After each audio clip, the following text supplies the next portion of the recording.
Yes, please. Yes, Councillor Baird. Present. Councillor Gale, Chair, you're here. Councillor Hutchison. Here, thanks. Councillor McGilvery. Here, present. Good, thanks, Jim. Councillor Morrison. Yeah, present online, thanks. Councillor Niven. Don't think she's here yet, but perhaps she'll arrive. But there we go. That's it. Thank you. Do you have any declarations of interest in advance? I don't have any in advance. Members, do you have any declarations of interest? No? Okay, fine. Okay, moving on. First item on the agenda proper is item 3. That's Police Scotland, and we have Chief Inspector David McAlpine. Welcome, David, to your first meeting of the Sutherland Area Committee. Do you want to go over your report? Yeah, thank you, Chair. Good morning and good morning, everyone. I am Chief Inspector David McAlpine and here to present the Sutherland Area Committee report covering the period 1st of April 25 to the 31st of December 25. I understand the report would have been circulated prior to this meeting. I will go through it. I'm not going to obviously go through it verbatim and read everything word for word. I will try and put in some local context for you to cover your sort of Sutherland area, and I'll be happy to take any questions at the end. Just as a reminder, and it's probably been covered for the last sort of few years for the updates, but the North area figures are obviously covering all the other 4 ward area committees as well as your own. And obviously the 5-year sort of average statistics are still impacted by the COVID years. So it's just to obviously say that to yourselves. We still have the 6 policing priorities. Just quickly: road safety and road crime, acquisitive crime, serious organised crime, antisocial behaviour, violence and disorder, and protecting vulnerable people, followed by terrorism and public order. That's the divisional priorities that we still obviously work towards. Just moving on to road safety and road crime. Sadly, the number of fatalities for the North area have increased from 3 in 24-25 period to we're currently sitting at 6 just now for this year's current period. And just to give you a wee bit of breakdown in terms of location, in case you were wondering if it was sort of one area or not for the north, we've had just by the B874 by Watton Cemetery up in Caithness, we've had the A9 Lower Tilloch at Delny, just between Invergordon and Milton. We had a crash in the B9176, pardon my pronunciation for some of these, at Achenduni, just sort of by Allness towards East Ardross. We had another sadly crash in the A9 at the Latherin, just entering Caithness, the A832 at Tourneg, just on the way to Pool U, and then the A9 at Conagower, just sort of in the Cromarty Bridge area. So that's sadly the 6 sort of RTC locuses that we've had this year. Just in relation to that, road policing and response officers are obviously working hard to try and improve the road safety. There's been an increase in drink drug driving offences for the North area. Just breaking that down for yourselves for this year, for 25-26, you've got 21 drink drug driving offences, and that's just up 1 from last year, where you were sitting at 20 for the same period. Speeding offences for the north have increased quite a large amount. This year you're sitting at 92 for 1st of April to end of 25, whereas same period last year you had 64 speeding offences. So there's a lot of work ongoing in relation to trying to make the roads safer. Just another wee bit of local context for you is the sort of fatal 5s that we class as sort of that contribute to fatal accidents: speeding, dangerous careless driving, mobile phones, drink drug offences, seatbelt offences. The detection rate for the sort of north, as in the division, is up by 29%. So there's a lot of work ongoing in that area. There's a lot of engagement with drivers. We've got young driver engagement. We've got engagement with older drivers. We do engagement along the North Coast 500, and obviously we engage with rental companies as well, just to provide out flyers and advice for any persons that are going to be driving in the area, because our roads obviously may be slightly different from where they've come from and that as well. So happy to take any questions about road safety following this update. Just moving on to page 6, which is in regards to antisocial behaviour, disorder, violence. Thankfully, we haven't had any murders for the last couple of years. Assaults have increased. So we've had an increase of assaults for the north, but breaking that context down to the Sutherland area, you've got 38 assaults recorded for the Sutherland area for this reporting period compared to 25 for 24-25, so a slight increase there. Serious assaults are up by 2 for the area for this year. For Sutherland, there's no recorded serious assaults, whereas you had 3 for last year, so that is obviously good news as well. And drug possession offences, we've seen an increase in those as well for the north area. We've had an increase of 3 for Sutherland, so we're at 16 for this reporting period compared to 13 for last year. So there's a lot of work that's ongoing. Part of that drug possession offences come into the road traffic work that's been ongoing, with the amount of stop checks, etc., that are ongoing, and the drug driving offences increasing. Generally, we will sometimes find drug paraphernalia or drug controlled substances in a vehicle for those types of offences. So with an increase in drug driving, you can also see an increase in drug possession offences as well. So just to provide some of that context for you. According to the crime, theft by shoplifting has gone up across the area, and it's a trend that we're seeing across probably the whole of Scotland. Partly, you could say cost of living has an impact in this. We are working closely with shops, etc., to try and target harden, make it more difficult for shoplifting to occur. And we do sort of surveys at their premises and provide advice to assist them with this. For the area for Sutherland, you've actually decreased in the number of theft by shopliftings recorded this year. You're at 13, whereas last year you had 22 reported theft by shoplifting. So again, that's sort of going against the trend that we've seen across the whole of the north, which is good for the Sutherland area.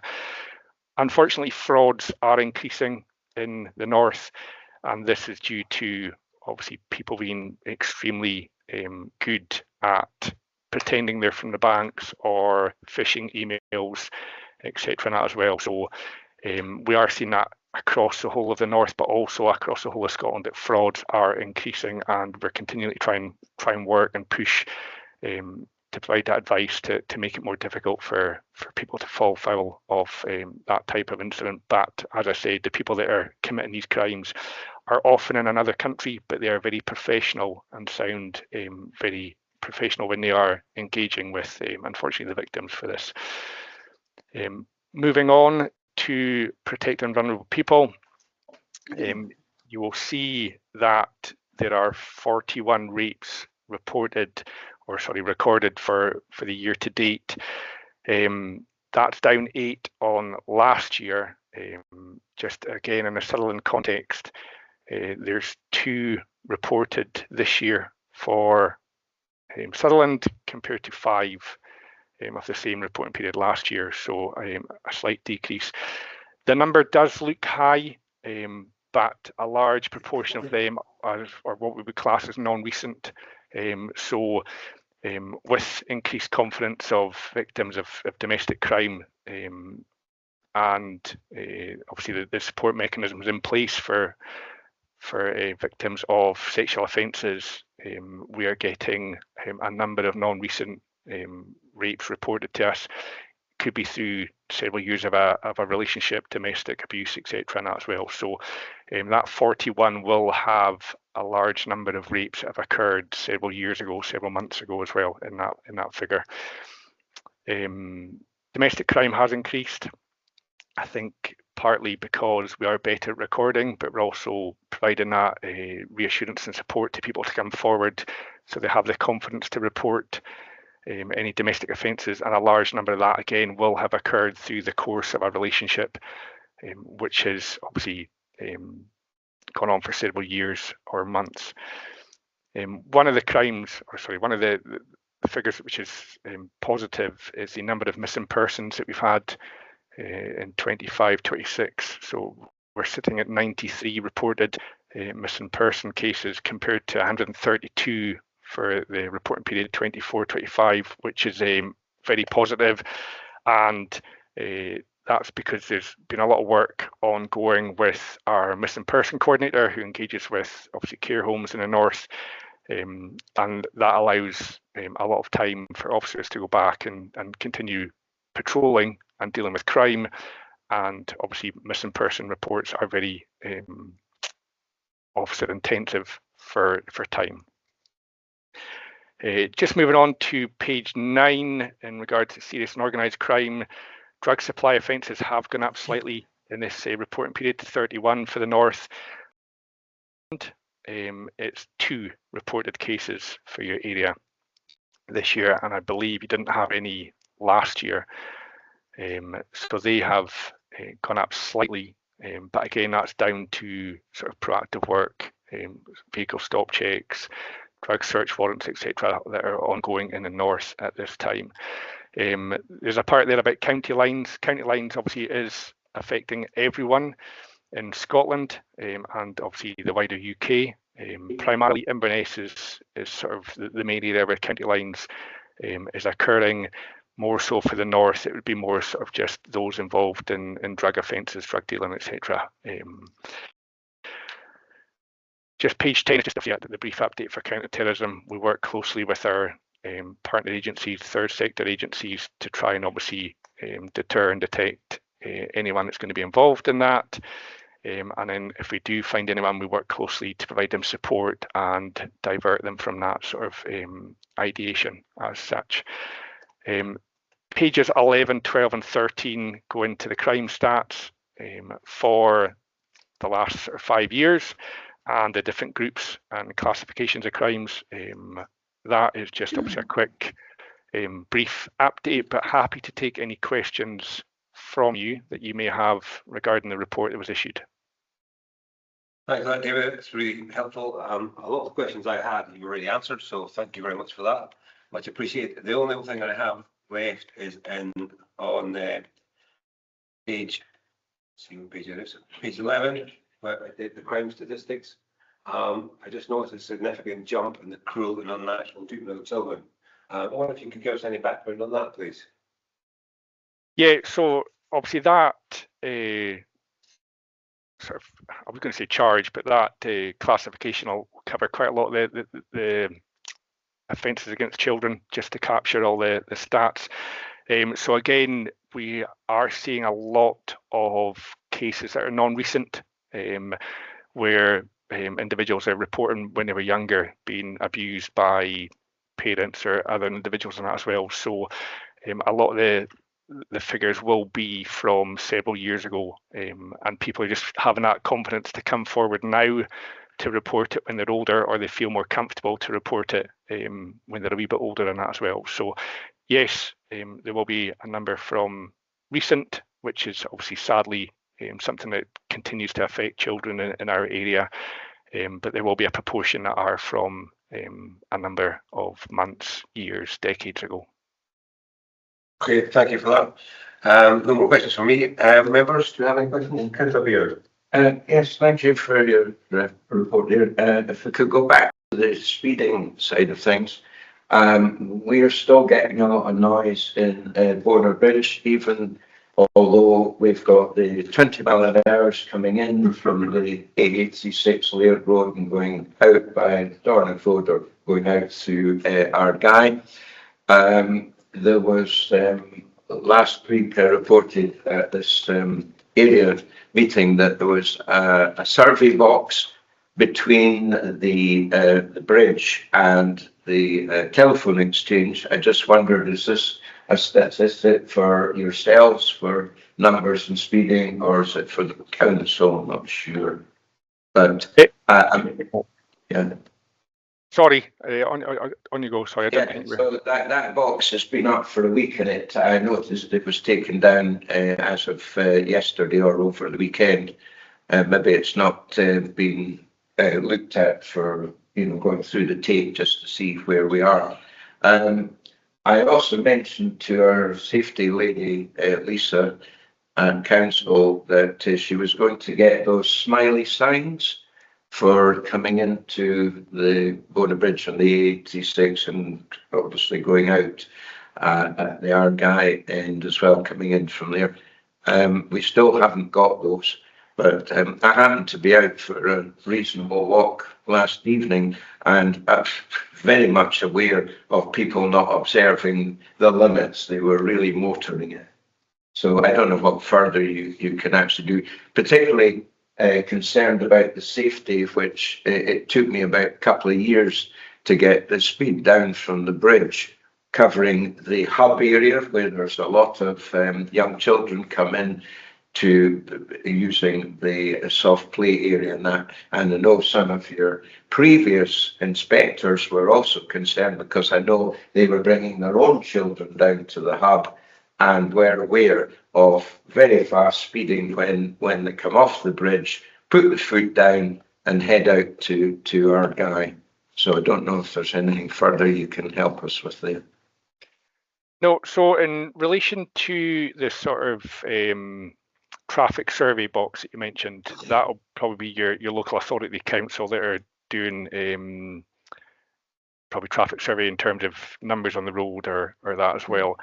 With regards to speeding, it's a 20-mile-per-hour limit, which has obviously been adopted by a number of areas across the Highlands.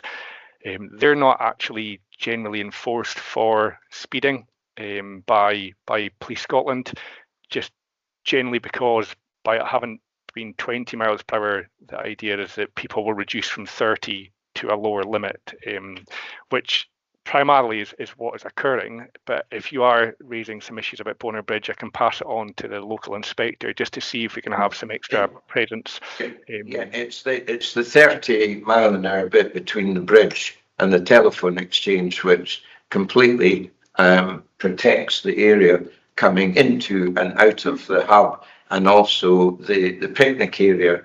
There are cars come in and out from there as well, and if you've got speeding motorists hammering down there and trying to put the to the bridge, it's an accident scene waiting to happen. So, I will pass that on to my local inspector and ask if duties permitting, we can get some visibility just in that area to help with that. In relation to your smiley signs, I'll obviously give you that as well. I understand that will be the council that will have that, but they do assist in reducing the sort of speed of traffic, because obviously that unhappy face or smiley face is just another indication that they are going a wee bit too quick. So anything that helps to try and reduce the speed is beneficial. But in relation to that point, I will pass it on to my local inspector for see if we can get some greater visibility for you. Yes, thank you for that. Thank you, David. Yeah, thank you. Good morning, David. Yeah, it's just pass on. Thanks for the report, and if you can pass on our good wishes to your staff as well. And my question is on staffing. It's to do with the Tongue police station. I was just wanting an update on where we are with getting somebody located there, if that's possible to give us an answer. Thank you. No, thank you, Councillor Morrison. So we've got some, I suppose, positivity in relation to that. So obviously the post was advertised, and we've had interviews, etc. So there is an officer from Merseyside who was successful in their interview. We were just waiting on sort of background medical checks, etc. being done, which I believe they have passed. So now they will have to attend the Scottish Police College at Tallyalan for I believe it's a 2-week sort of welcome to Scottish law and Scottish policing. And then following that, they will then obviously take up their post in Tongue. In terms of dates for that, I don't have any dates that they're down for the college yet, but I am hoping it'll be sooner rather than later. But at least there's going to be somebody coming in, and I would hope in the next few months they will be taking up their post in that as well. I believe the officer has been in touch with local officers in Allness just to obviously ask some questions about the area, and they have actually visited Tongue as well to have a look round. So it's been a long process for you. It's been a bit of a slow process, but there is sort of light at the end of the tunnel in terms of there should be hopefully somebody in the next few months coming into that post. Perfect, thank you. Right. Just more of a comment than a question, but on the domestic abuse figures, it's really distressing to see that rise again. I'm just wondering, where are the domestic abuse statistics reflected on the crime statistics pages? So your domestic abuse figures sort of they incorporate a different amount. So obviously some of that will, because it's just under domestic, it'll incorporate assaults and also threatening behaviour. So we have tags. So if we have any domestic abuse crimes, we have a tag that we would link to it. So if it was an assault, we would mark it as a domestic abuse tag so that we can record that and make sure that the safety planning and support for the victims are in place. So it would be hard for me from the figures that have been provided to break down how many were specifically, an assault or threatening behaviour or sort of what we would class as sort of ongoing domestic abuse. I was going to say stalking, but stalking is something that's very low in numbers across the area. But I can see if I can get a breakdown for you if I go back to our analysis and see if I can get a breakdown in terms of domestic figures if you want, for like assaults, threatening behaviour. Some of that will include this sort of sexual offences as well that have occurred and be reported as well. But if you leave it with me, I'll come back to you and see if I can get some sort of more clarification on the figures, if that would help you. Very much. Thanks for that, David. I have one more question for you. It just popped into my head when we were talking about speeding. In the village of Golspie, Main Street, it is one big long racetrack in the late evening and early mornings. And particularly STVs tend to go thundering through the village in the early hours of the morning. Obviously, that's difficult for anybody to police because numbers are low and it's not a regular occasion. But is there anything we can do to actually address that? With that, possibly your local inspector could look in prioritising Golspie Main Street occasionally. Would that help? Yeah, obviously we do have officers in Golspie who obviously work the different shifts and that as well. So again, I will pass on the concerns raised to Inspector Levitt, who's obviously the inspector for that area, and just see if we can get some visibility, etc., increased for you, and see how that makes any difference. Okay, thank you very much. Remember any other questions? No. Thank you, Chief Inspector, for your time today, and thank you for all the work that you and your colleagues do across Ireland to keep us safe. Much appreciated. Thank you very much indeed. Thank you, and have a good day. Members, the recommendations are in front of us. We're happy to accept. Yes. Great. Okay. Thank you. Moving on, item 4 is the Area Road Capital Programme. We have Josie with us. It's the update for 25-26. Welcome, Josie. Thank you. So, brought forward an update on last year's capital programme. Just going to refer you to Appendix 2, which shows the list of schemes we have completed to date. We still have approximately 300,000 left in the budget for the rest of this financial year.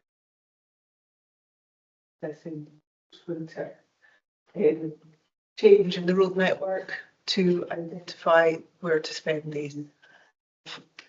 It is quite a significant list of the road sections we've completed, but that was largely because we did a large programme of surface dressing. which tends to let the money go a little bit further. It's of a preventative action than a complete repair. So there's been a lot across the county that's been done. As always, there's a rolling list giving me a full picture of all the roads we've picked up and identified. So hopefully we've done some maintenance that will hold everything forward. Just an update, and welcome any questions or any roads in your area that have changed since the report was prepared in January, because we had that snow event. So if there's anything that looks to be highlighted that we haven't picked up on, I'd welcome that from members, either now or later by email. Thank you. Any questions, members? I have a question for you, Doreen. No. Question. I noticed that where we are in appendix 1, the number of actions or areas that have been completed has been quite substantial. A big increase from previous years, right? Critical role, but that appears to be the case. Given that we've got about a month and a half left of this particular year, is there any additional works done on that list for this year? I know there's a couple of parcels to be completed, but I'm sure they're in hand. But is there are we able to slip down this list anymore going forward? Yes, it's the intention. Hadn't identified any. I was asked to prepare this report, this list in December, towards the end of December. So as I said, it's very difficult to identify what's going to need doing after our winter weather, and some roads that have held up better than expected now have deteriorated a bit quicker. So what we'll be doing is assessing just now with gearing up, weather permitting, for the next week or two to try and address some works. But I think we've got another week of weather coming in. It is a substantial list. If you look at the activities, it's surface dressing, so we get through those quicker. You know, that they're a faster moving activity, surface dressing. And also, if you look at the cost per square metre, it's significantly less. So you do get more schemes done for that. That activity is very weather dependent. It's a short window in the summer, sort of May, June, July. So we cram all that in to get it done at bedtime. But that's a preventative. I always I liken it to painting your windows rather than replacing your windows. Yeah, but there won't be any more surface dressing. No, it won't be now. It will be overlay, possibly. Inlay requires coordination with a contractor for a paver. So there's operational reasons for which ones we will undertake. I mean, it's one of the things that I get asked for by the public is we have a list of over 200 odd jobs that need to be done, and yet we managed to do what 50 or thereabouts. And the question is, when do we get to that bit?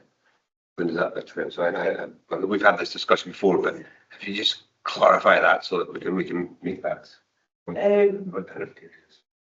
It's a moving target because nothing stands still. As you'll see, last year's priorities on against this year, so you can see what's accelerated, what's been held back, or not held back, but what's not deteriorated as quick as anticipated compared to something else, and also what's come in as a new identification. So we will never get to the bottom of the list because roads we've dealt with 5 years ago maybe come back on the list in 10 years' time. So it's never going to be complete and it's never going to stand still. I actually just listened to the E&I committee, the section on the capitals, and they kind of covered it quite well there, as in the amount of money we have with the amount that we need to keep it static. It's I'll leave it to your fellow councillors to to explain, but really we're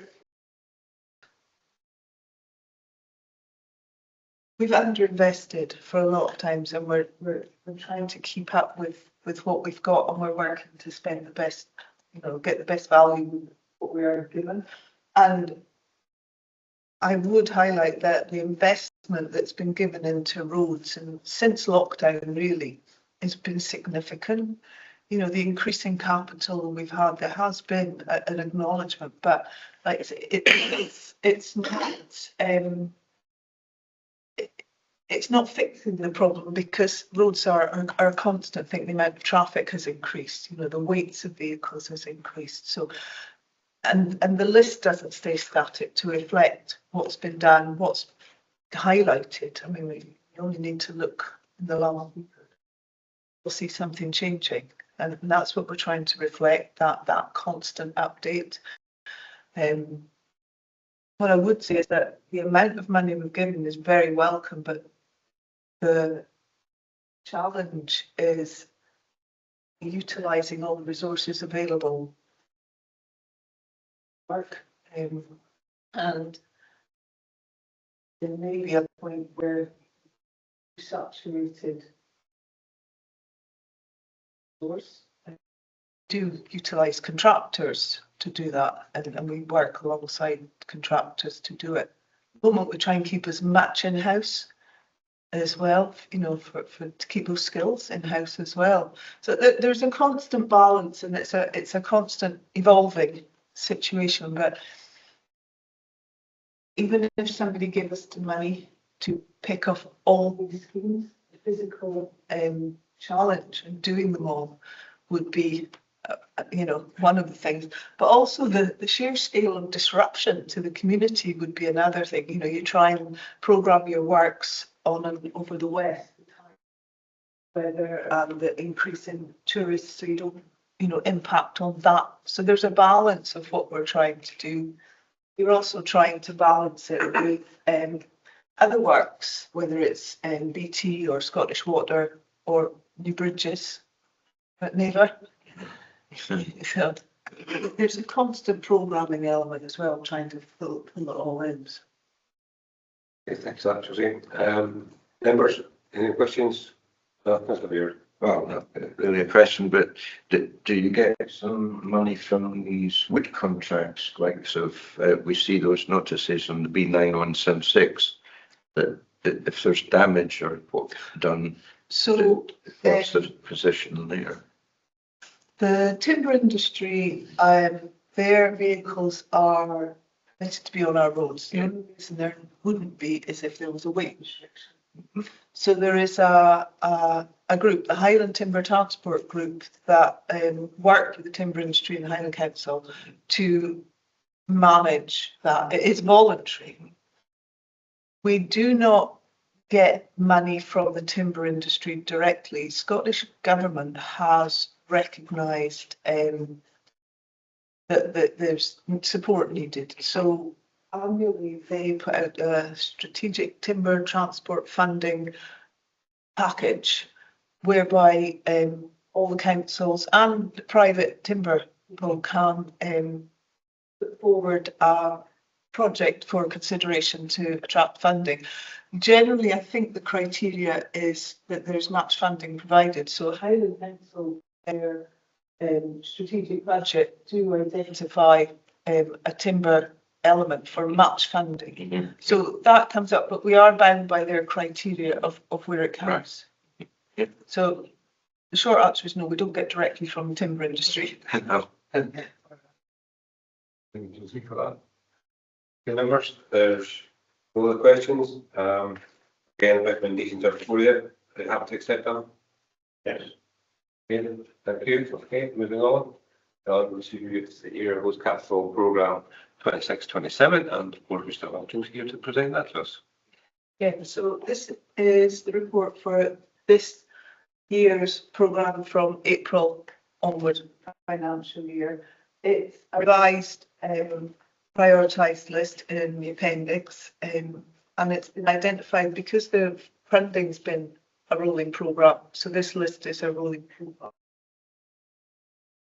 That is quite dynamic. We asked to note that the budget will be available after the February committee, which was held on Thursday, so I don't have definite figures for the budget. Whether there is an indicative figure in the report of what the budget is expected to be, which is similar to last year. It is what the anticipation is, however, until it's finalised. But I would highlight that at the E9 committee, there was a paper in the report where Sutherland looked like it was getting a reduction, but it wasn't. It was just 3 had been put in instead of a 2 as last year's figures. It was highlighted. So I just note that this rolling programme may require updating when the conditions have been received and considered the roster. I would also say that historically we've always discussed this, and we do it, and it's reflected in that updated thing of what priorities have changed throughout the year. I'm very conscious that, you know, nothing stands still, and we do have conditions, and we do have situations where all of a sudden a development can increase usage on a road, or for some social media event can increase it. So the discussions we have at the World Business meetings to react give us that flexibility, and I think that benefits Sutherland quite well. Yeah, I agree with that. I mean, I think it's case in point is you look at this plan for next year, priority 289, 25, 26, and then priority 1. So I think that shows flexibility and how things can change in a very short space of time. So I think that really illustrates the situation for us. I'm noting, I mean, going back to the last spreadsheet we have here with last year's performance, realistically speaking on this, are we talking about roughly the same amount and a bit of activities being completed in this financial year, 26-27? I'm not putting you on the spot here, but just out of curiosity, that's I would say unlikely because of the sheer number of surface dressing schemes we did. If you were to undertake overlays or inlays, they're much more, they're a slower process, so you don't get through as many schemes as quickly. If you look at the surface dressing on the update, you will see quite a significant number of schemes that were done in 2 to 3 months. You wouldn't be able to do that when you're doing full construction. So that's not to say we will get through quite a chunk. It depends on the lengths we're doing and whether it's you know, an inlay is where you have to clean out the surface because you've got hard work or something. So, and then come in the surface where an overlay is straight over. So it does depend on the activity, but as there's no programme surface dressing as such, you know, I would expect it to be a lesser amount. Okay, thanks a lot. Members, any questions for Josie on the plan for 26-27? I'd just ask about the likes of where the neighbour bridges, where the roads, the associated work need to down to the roads to you. Does that benefit you? That's not coming out of your budget, is it? No, it's coming out of that project's budget. So what we do is we'll sit back and see how far. I mean, we know the plans, but once they've finished, we will then look at either side and see where that is. If the likes of the work that's on the Skelpick Road that's way down the list, somehow we could get something of that done as part of the bridge work, because it's very much. Will be very, they are very bound by their limits. It's almost like a planning limit they have, so they will have that contract, that will be in place, and any variation would. And they have a completely separate, that would have come out of the bridges budget. You know, that capital bridges budget, which is managed by the structures team. So no is the direct answer for that one, but we can pick it up ourselves. And the only thing we would have to look at is the timing of any work we would do, so we wouldn't overlap with and work too closely. That's where we cause the disruption for everybody. At the moment, there's nothing, so we would come in. It's just great to see it coming on and really good. Yeah. Yes, thanks for that. Councillor Morrison. Yeah, thank you. Just to follow on from that, to be fair, I think that maybe this time next year that we should look at what needs to be done either side of the neighbour bridge. It doesn't matter really who's sitting in chairs come a year in May, that I think we need to have this on our vision, that, you know, we have this lovely new bridge there, but either side of it's just, you know, needing attention. So it's just really to lay down a marker and say maybe this time next year going forward is when we should be looking at that. And I understand, you know, it's probably a lot of it is our fault as well, but you know, distance of haul and tar is it's a big bear for anywhere in Sutherland. Like, so I don't know. There's no magic one, but just often wonder if the quarry at Invershin had still been in place, we would all have lovely roads. But I suppose these days are gone. But I don't know if we can do anything about that, to be fair. Thank you. Any comments about that?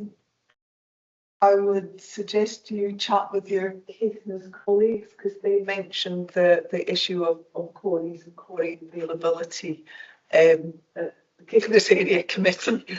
I think it's becoming very aware that in some areas we are limited as well by the capacity of the quarry, and if they are working for another contractor, Farr or private company with all wind farms and SSE works, we do have to wait our turn in the queue sometimes. So there is a challenge on to deliver as much as possible, because we are beholden to the private sector. Fair point, actually. Something we can look into, and certainly speak to our Caithness colleagues. One question I have is just that I'm posting on here. We did talk before about car park maintenance. Is there any allocation for in the capital budget going forward for car parks? Not in this area one at the moment, but I have been speaking with our parking colleagues to come up with. And I did speak to our former head of service, but I'll be picking that up again.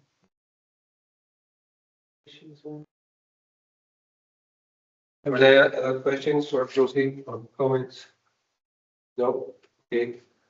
Well, again, the recommendations are before us. We have to accept them. Yeah. Okay. Great. Thank you. Josie, thank you very much for your time. Appreciate it. No, thank you.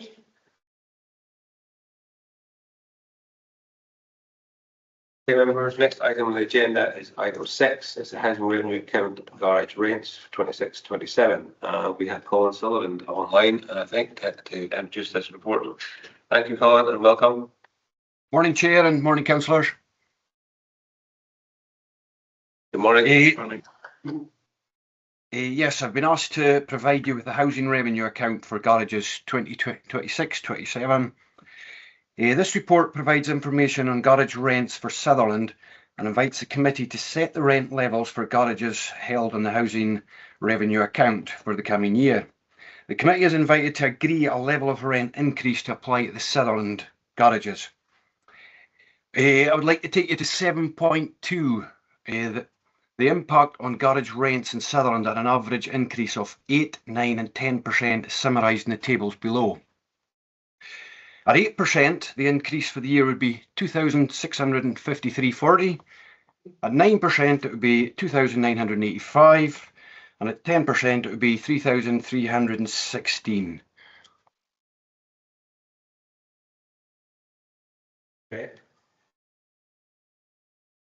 So I'd like to invite you to say which kind of one would you want, or is there any questions you would like to ask me about first? Okay, thought from my perspective then, last year when we had this report to us, we asked what level of investment and maintenance had been carried out on the garages in Sutherland. And at that time, there was none, or there was no report. Can you give us an update on maintenance and investment in garages over the last 12 months, please? Well, yes. A lot of the garages are getting older, and we're having to repair more doors and springs and locks to them, and the roofs are a problem with them. We spend a lot of money on roofs trying to repair them because they're asbestos. Sometimes we have to do repairs on the floor. So most years we are actually spending the money that's in the budget. It's all going to it. As you can probably appreciate, some of them are concrete panels, and they have to be sealed a lot as well. You've probably seen them all in your wards and seen them, but Yeah, it's constant. It's like a housing repair. They come in the whole time, and we then have to go out and then go and do them and try and keep up with them. Do you have any specific figure for Sutherland? Well, I know the budget. What did we say? About 30,000 a year. We'd probably be over that every year, spending that on it. I haven't got the specific amount we spent in the last year to hand. Okay, thank you. Any other questions for Colin, members? Okay. Well, I'm going to propose that we increase the rents to across all the garages and garage sites in Sutherland by 5%. I don't think 8% is justifiable, if I'm perfectly honest. So that is my proposal. I would look for a seconder. Not any hand, say the word. So, do we have an alternative proposal there, please? I'm happy to second, Richard. Yeah. Thank you, Jeremy. Marianne? No, I should have asked the question earlier on. What is a garage site as opposed to a garage? Is it just a space? A space that that the person that we rent that site to puts their own garage up or uses it for something that they want to, put a car on or whatever, a trailer, anything. But we have garages and then we have sites. Sites, the tenant, it's up to them to put a garage on themselves if they want.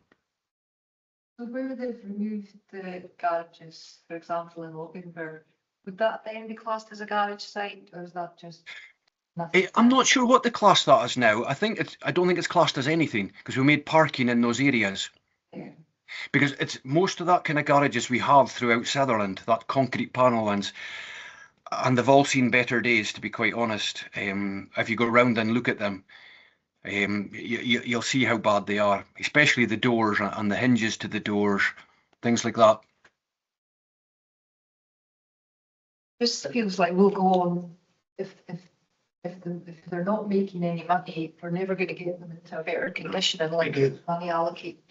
And our cost is lower than the average, but I don't know if it's the average garage in Highland better than the ones in Sutherland. There's hardly any in Ward 1 anyway. I think it's only about 12 or something. Yes, just 12, that's right. Yeah, I mean, my perspective is that I'm hearing Colin's telling me about the amount of money being spent, but there doesn't seem to be any specifics about what money and what means is being carried out actually on the garages. And last year, there was quite clearly none on the previous year. So that is why I proposed the change we had last year. And I think given the increases that our tenants are seeing in housing rent and in proposal of council tax as well, I think it's only reasonable that we restrict this to 5%. But that's my proposal. I'm happy to listen to anybody else who's got a counter proposal. That's all I said.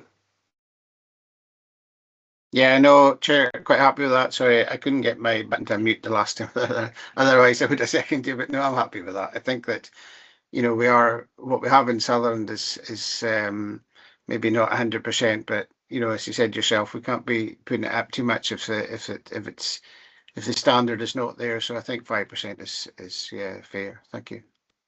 Yeah. Any other kind of proposals? Or am I proposing anything different? No. Okay, members, we have a proposal to increase the garage rents by 5% in Sutherland. There are no kind of proposals, so that would be carried.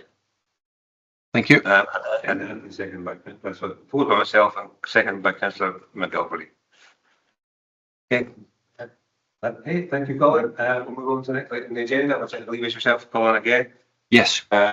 Which is the Housing Repairs and Capital Report, April 25 to December 25. Yeah. I've been asked to provide the Housing Repairs Capital Report for the 1st of April 2025, to December the 31st. The report provides information on the housing service performance in relation to Scottish social housing and other performance indicators up to the end of December. The members are asked to note the information provided on the housing performance in the period to the end of December 25. I will go through the building maintenance performance tables, starting at 6.3 for you.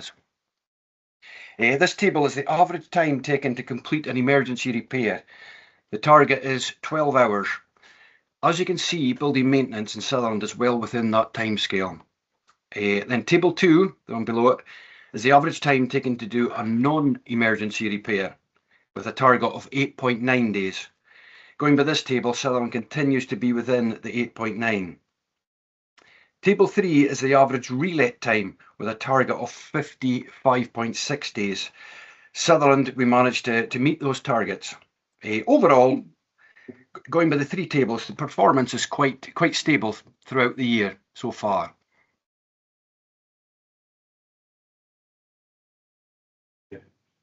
Yeah, quite happy with that. There's also moving on to the capital report then, for a wee bit at the end there. The 2022 to 27 capital programme investment programme continues to support key areas of planning investment. This programme provides for replacement of key building components at the end of life cycle, like kitchens, bathrooms, heating systems, rewires, heating system upgrades and energy efficient improvements like wall insulation, loft insulation, replace roof, new doors, new windows. Delivers aids and adaptations, wet rooms, ramps, handrails, grab rails. And the local building maintenance also addresses some of that component failures, like kitchens and bathrooms. We would then do them in-house ourselves as much as we can. Thanks. Okay, thanks for that, Colin. I should have said, maybe it's just my particular papers here, but in repairs, we haven't got a 6.3. It's just 6.1, 6.2, and then leaps to 6.4. So there's no actual table there in my report. All right. But you gave us the figure, so that's fine. It's just Yeah. dealt with that type somebody's part. Members, questions for Colin? Okay, Councillor Morrison. Yeah, thank you, Colin, for the report. Just one thing I would say: in the last couple of years, there's been a number of windows being replaced in the north and west, and to be honest with you, the workmanship has been to a poor standard, and I'm sure you've been hearing about that yourself, that they've been back at the windows a lot over the last 18 months. So it's just to be mindful of when we are getting contractors in to do it. And then I'm sure you know this yourself, that we have to be on top of them the whole time to make sure that the job is done properly, because there's nothing worse than having to go back to somebody's house 2, 3, 4 or 5 times after putting something new in. So, but thank you for the report anyway. So thank you. Thank you, Hugh. Thank you, Councillor. Any other questions for Colin? No. So I want to say myself, Colin. I talked to the current programme delivery. It talks about various programme codes and it talks complete. Can you give us any idea about numbers? How many houses were involved in, say, first programme code CSH 20010 about insulation, and it says complete. How many houses were involved in that? That it's more the capital people that actually deal with that. But if we go to the last sheet, Appendix 1, can you see that one? It's got the elements there. It gives you numbers there. Look down the side. The first one is wall insulation, and it says there's 20, and the roof, new roofs, 3 there. It goes all the way down there, and that was the capital team that did those ones. We do our own ones as and when we find them, maybe in a void house and an empty house, or when there's a really bad house, we'll do a repair and with the tenant in. But that's the capital programme there on that Appendix 1 with all the figures. So thanks for that. So when you do your repairs, as you just said now, does that come out of revenue, or is that also come out of the capital? No. Day to day, we'll break it down and try and do that on the day to day. But if it's a major element like a kitchen or a bathroom and we need to do it when the house is empty, we'll then put that on the capital and do that ourselves. Okay, that's fine. Thank you. I noticed there's 36 properties in Sutherland that received fully energy packages. Can you give me some idea of what the situation is with the total housing stock in Sutherland in terms of being fully up to standard with the energy installations? I would have to go and find that out. I wouldn't have that figure with me at all. I just wonder what, you know, if it's 36 properties that received solar panels, for example, what is the proposal for the rest of the housing stock in Sutherland with regards to solar panels? Is there a programme to install solar panels on all of them, or is it just certain houses? And if it's going to be across the board, then isn't there a full upgrade of installation programme within these houses as well? The two things seem to work together. The solar panels it'll be a rolling program. They'll do so many per year. To the older systems, they would probably put air source in first and put the panels with them, and that program will keep on moving. But some of the houses might have been fitted. I think it was 2016. There was a big heating upgrade. Now some of them got stoves at the time, so they wouldn't need to be done in the very near future. So it'll take them a long time to catch up with all to get panels on a lot of these houses. So what's that? Close on 40 last year. So we've got 1,000 houses just over that. So that would take an awful lot of years to find the money and to do all these to go with air source. But it's a rolling programme. It'll be a rolling program, yeah. Okay, Colin, thank you very much for that. Just when somebody vacates a house and there's a new family coming in, is it always the case that all floor coverings have to be removed before the new people come in? It's been raised with me by a family, but also it came up in the Poverty Commission conversations that sometimes the floor coverings have been really good. It's a big saving for people if they can request for them to be lent. At first to take them out, yes, because then a lot of the tenants didn't want them, and then some of them would go in and they'd say, oh no, we don't want them. We would have to go back and take them out. But yeah, it is a huge saving to someone. If someone says yes, they'll take them in that condition, sign the paperwork that goes with it. They're then responsible for it. We would leave it, yes. That's great, thank you. Yeah, as long as that incoming tenant asks for it. But sometimes they don't see it until they do a house inspection after all the work's been done. That's also a problem too. They maybe need to speak to housing to say, look, we would take these if they've seen them in time. Yeah, thank you. Thank you. No. Councillor Morrison. Yeah, sorry, just to come back in on that, I understand what Colin's saying there, because I've always sort of maybe stated the obvious that we shouldn't be allowing tenants to see a house until it is done up. So we're kind of wanting to get have our cake and eat it here, but because I think first impressions of a house is lasting impression, and if you go to a house that somebody's just left, and to be fair, maybe 9 times out of 10 it's not in the best of condition, and that's the condition they see it, it does put tenants off. So it is a difficult one, but it's good that policy is in place, that you can, if they assign an agreement, they can get the flooring that's down. So thanks for that, Colin. It's a wee bit of health and safety too. We might have hatches cut and then someone walks in with a tenant and the workman's not there and something happens. That's the other thing we have to be very careful of. Okay, thank you for that, Colin. Well, thank you very much for your report and for your time today, Colin. It's really appreciated. Members, we have again recommendations in front of us, so we have to accept them. Yeah. Okay. Thank you, Colin. Much appreciated. Thank you, Chair. Thank you, Councillor. Okay, members, moving on. We are on to the Community Regeneration Fund applications, and I believe we've got Chloe online. Chloe. Good morning, members. Good morning. Over to you. Perfect, thank you. So I'm here this morning to discuss 3 community regeneration funding applications with you. These total £47,043.65. Ahead of today's meeting, you will have received a RAG assessment summary and the project application forms, highlighting the assessments and outcome of the assessments undertaken. So the 3 projects that I have under consideration today are, the first one is the Create Inspire project, their travelling Imaginarium. So this is the creative and cultural outreach programme. They're seeking £9,415, which is 40% of their total project costs. And this project is split across the Sutherland ward and Wester Ross ward as well. So the programme is for remote and rural communities. It's been approved by the Wester Ross Committee and is ready to begin now, and I have no concerns that it won't be able to start and complete on time. The next project is Old Shore Moor replacement steps. So this is from Dornoch and Kinlochbervie Angling Club. They're seeking £8,250, which is 43% of their total project costs for the replacement steps at Old Shore Moor Beach.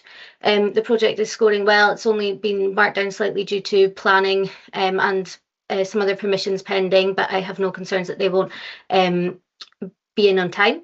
And the final project is for Lochview Rural Training Centre. So they are seeking £29,378.65, which is 100% of the total project costs. This project is for construction of a multi-use training centre at the Lochview Rural Training Centre, and the project has scored really well. It's only been scored down slightly for the robustness because of the planning permissions that they didn't anticipate they would need, but that is now in progress. So all projects are eligible, fit with the area place plans and have assessed well.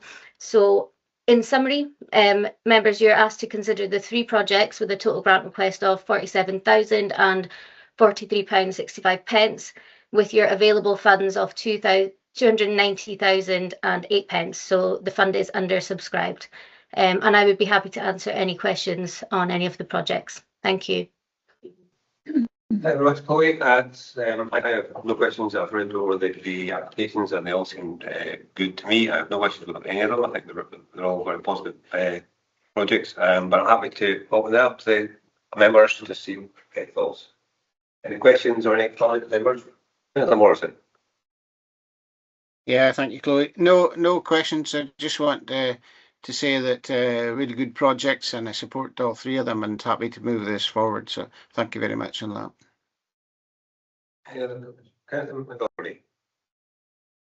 I also support all 3, Richard. Thank you, Jim.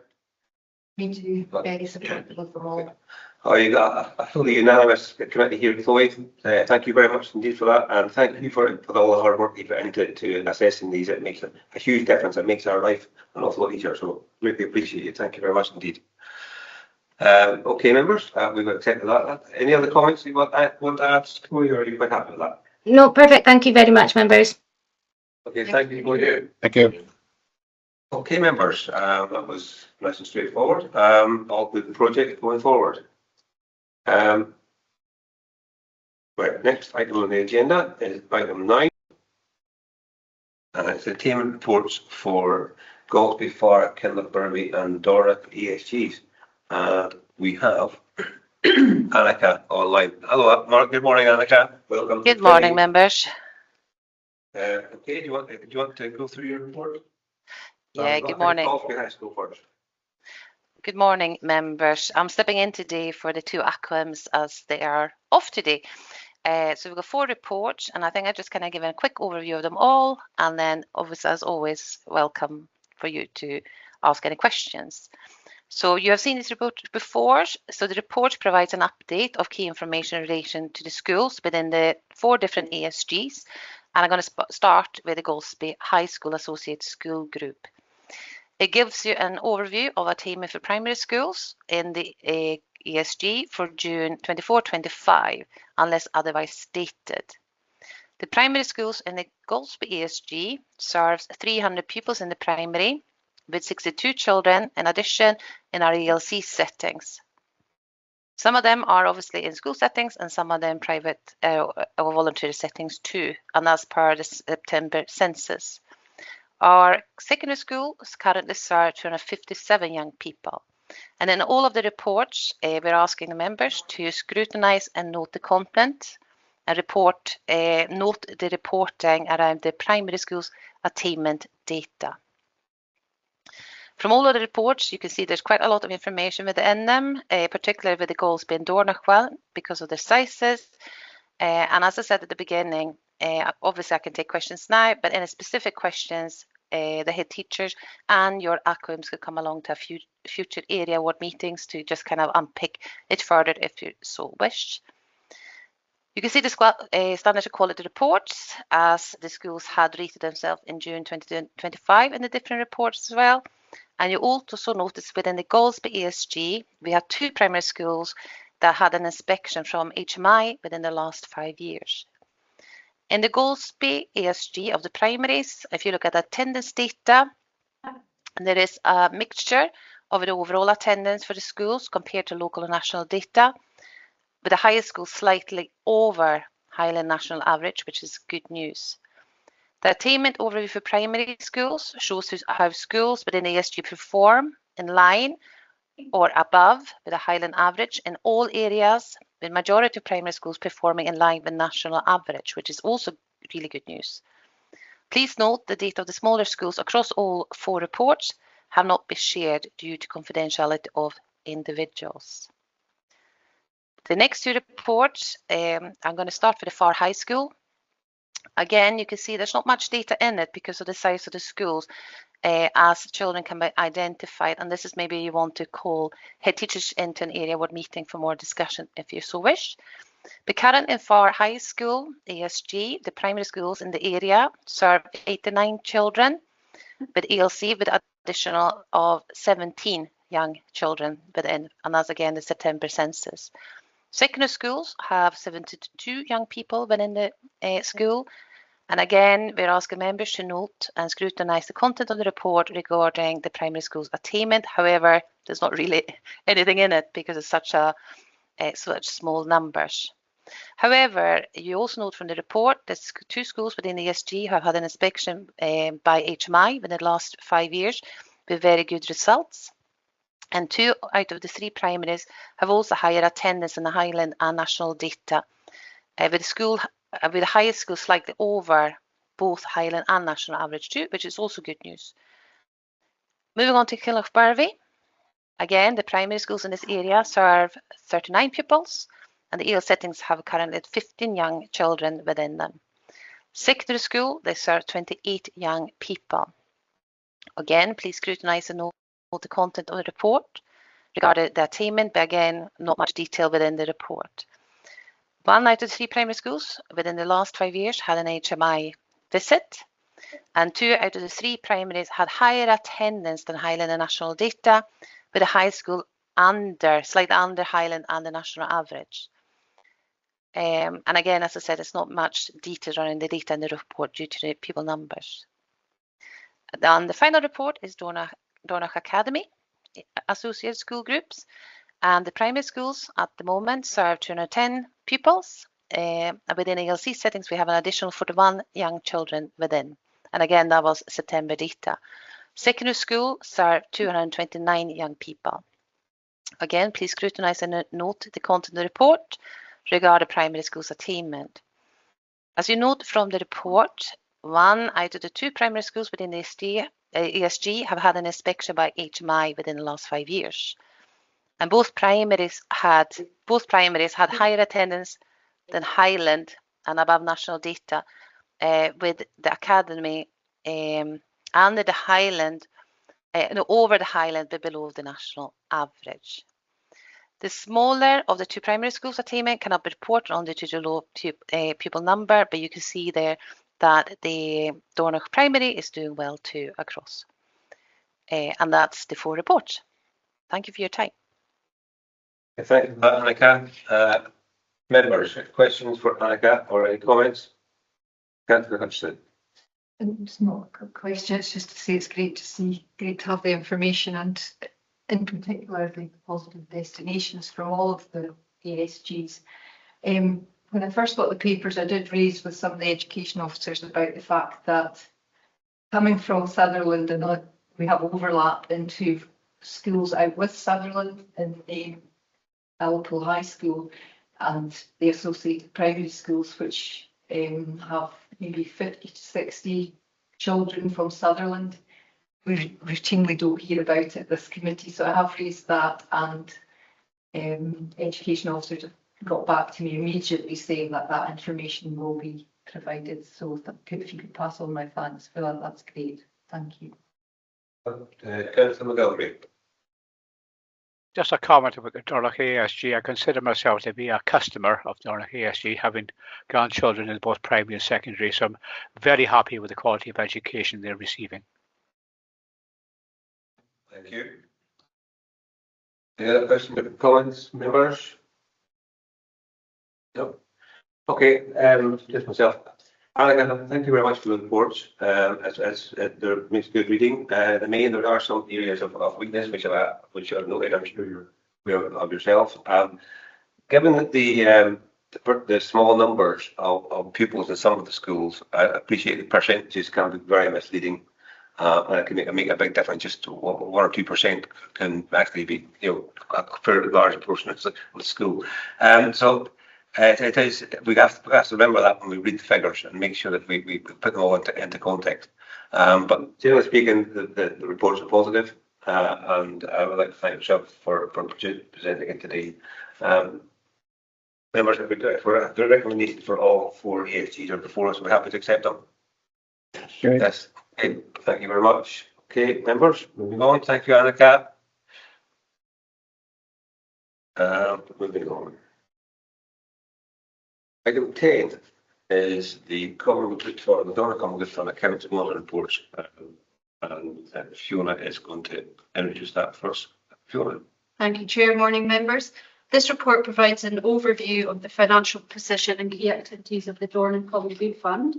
It covers 3 financial periods: the audited statement of accounts and final monitoring for 24-25, the income and expenditure monitoring position as of the 30th of December for Q3, including the projected year-end spend for 25-26, and finally the proposed budget for the next financial year 26-27. I'd just like to highlight some areas. So just to note, Appendix 2 shows the income and expenditure account balance sheet for 24-25. A surplus there of 82,890 is shown, and Appendix 3 sets out the final monitoring for 24-25. Points, some further areas to note: rental income in 24-25 was higher than budgeted, and this was due to backdated rent following rent reviews. Invitation to pay income in that year was 3,270, and a total amount of 30,428 was allocated to community-led projects. The 25-26 Q3 monitoring report, which can be seen in Appendix 4, some activity to note in this period: a new path at the aerodrome was completed in this quarter, which is improving access for walkers in the area and keeping people safely away from the airstrip. This isn't reflected in the budget as yet, and it will be reported at the next committee, but it was just worth noting that that job was taking place. Members will note at the December committee, a decision was made to vary expenditure against the 25-26 grants budget line from 60 to 75,000. To date, 56,916 has been awarded to community-led projects, with a further 10,951 committed and scheduled for reporting in the next quarter. Projected outturn for the 25-26 shows a surplus of 22,235. Finally, member, looking ahead in Section 7, members are asked to consider the proposed 26-27 budget as set out in Appendix 5. Key things to note here are that the grants and contributions budget is proposed to return to 35,000, which will support the rebuilding of reserves. The Dornoch Beach car park work is planned for the next financial year to make repairs to the surfacing of the car park, and 25,000 has been allocated to cover this. Expected income for next financial year is 101,235 across the 9 properties. And finally, managing this budget, there'll be an anticipated surplus of 36,135. Many thanks, members, and I'm happy to answer any questions. If you want any questions, Golspie. I just thank members for their support in December for the new Dornoch Community Centre project, which is hopefully going ahead in the course of this year. It's a very important project, and it's an excellent report, and happy to approve it. Thank you. Thank you, Jim. Yeah, I was going to add a similar comment regarding the community centre project. I think it shows that how well the common good fund has been managed over the years, and how it's actually really benefiting the community in Dornoch. That community centre project is a really positive project going forward. I look forward to seeing it come into completion. Members, we have the recommendation before us. We have to accept them. Yes. Great. Good, thank you very much, and thank you, Fiona, for the report. The only item remaining members is the minutes of the meeting of the Sutherland County Committee held on the 1st of December. Any comments regarding that? Oh, okay. Just to note the discretionary fund. Sorry, members haven't come to some of the headings of your 12 and should be actually back on the agenda.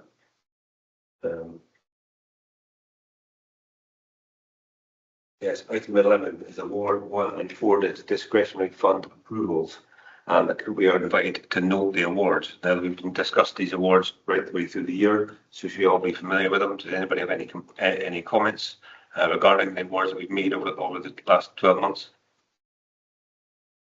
No, all happy with that. Okay, thank you, members. Members, that brings us to the end of the committee meeting. Thank you very much for your attendance, and we'll see you all soon. Thank you.